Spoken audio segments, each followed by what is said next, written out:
I got a Dear John email while on the submarine. The email came at 0200 hours.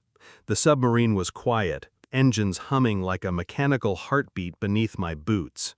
Messages rarely reached us down here, but this one slipped through. Short, sharp, and written with the kind of cruelty that suggests it was rehearsed. I'm keeping the house and the kids.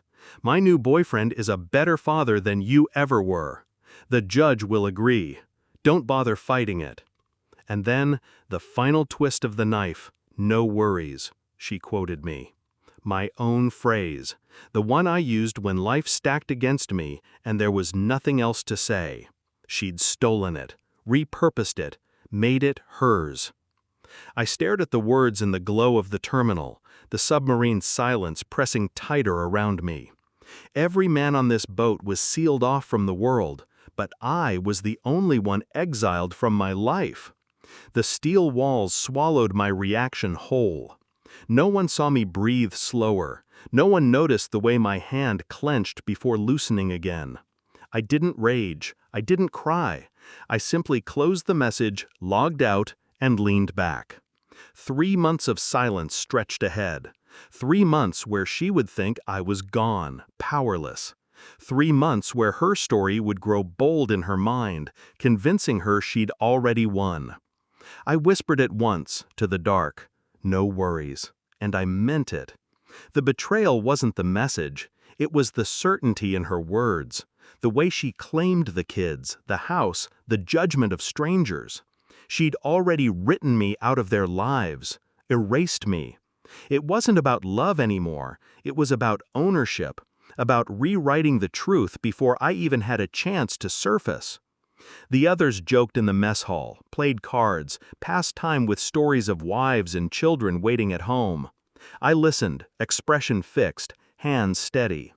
Inside, I traced every word of her email over and over, dissecting it like a code. My new boyfriend. Not a slip, a declaration.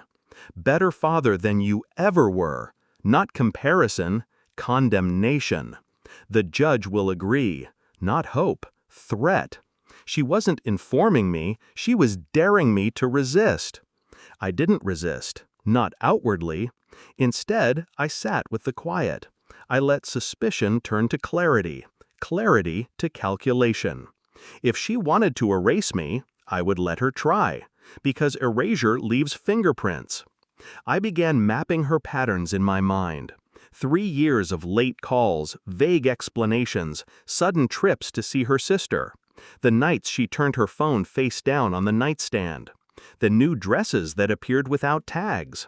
Pieces that once seemed harmless now aligned like teeth in a trap.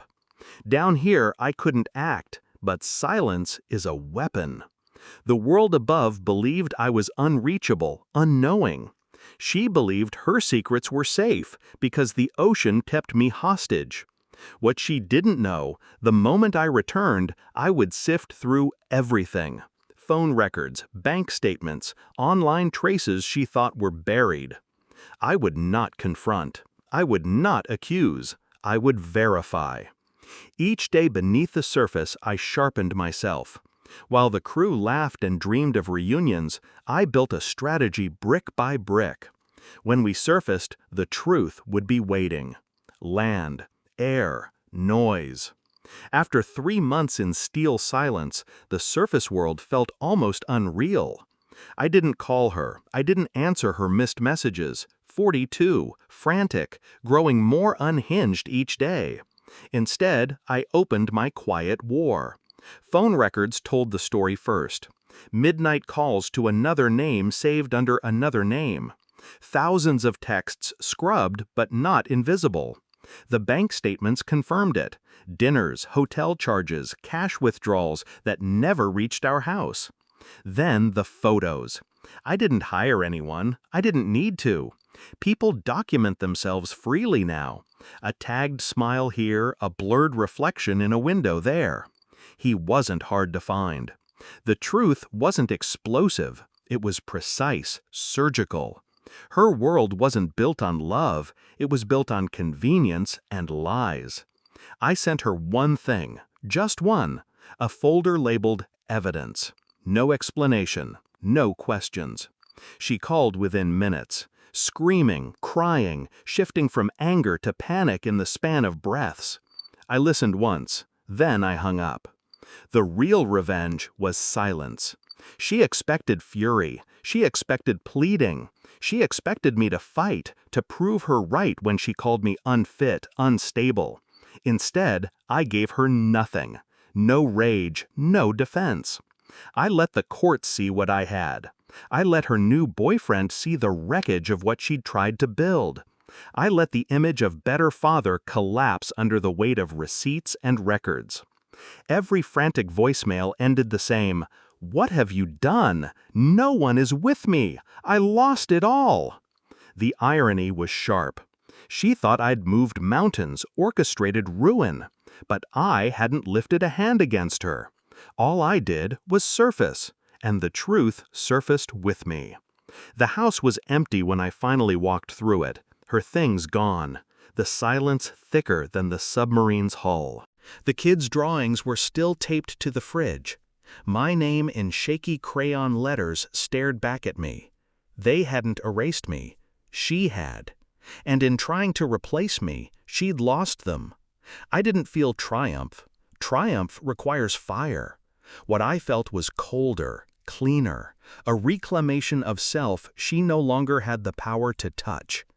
Her voice still rings sometimes in my memory, that last scream through the phone, "What have you done?" I did nothing. That was enough. Because sometimes silence isn't absence. It's the sharpest weapon you can wield. And I was just getting started.